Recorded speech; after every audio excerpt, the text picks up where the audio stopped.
জনসংখ্যা অভিশাপ নয়, বরং শিক্ষা ব্যবস্থা পরিবর্তনের মধ্য দিয়ে দেশের তরুণ জনসংখ্যাকে যোগ্য জনশক্তিতে রূপান্তর করতে হবে বলে মন্তব্য করেছেন শিক্ষামন্ত্রী ডক্টর আ.ন.ম এহসানুল হক মিলন।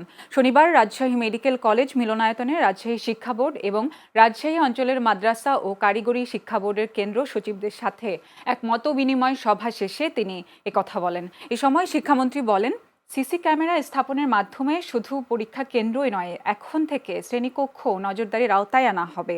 ডিজিটাল নকলের বিষয়ে হুঁশিয়ারি উচ্চারণ করে ডক্টর আ.ন.ম এহসানুল হক মিলন বলেন, এখন নকলের ধরন পরিবর্তন হয়ে ডিজিটাল হয়েছে।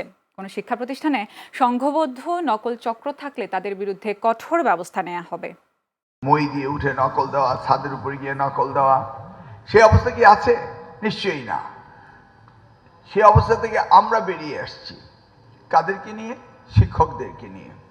আপনারাই কিন্তু নকল প্রতিরোধ করেছিলেন 2001 হতে 2006। সেই সময় অনেক আইন কানুন করেছিলাম। আজকের প্রেক্ষাপটে সেই আইন কানুনগুলো আর প্রয়োজন নেই। তবে 1980 পাবলিক পরীক্ষা যে অ্যাক্ট ছিল, সেই অ্যাক্টটি এখন তেমন একটা কার্যকর নেই, কারণ নকলের স্টাইল, মোটিভ চেঞ্জ হয়েছে। এখন ডিজিটাল সব কিছু।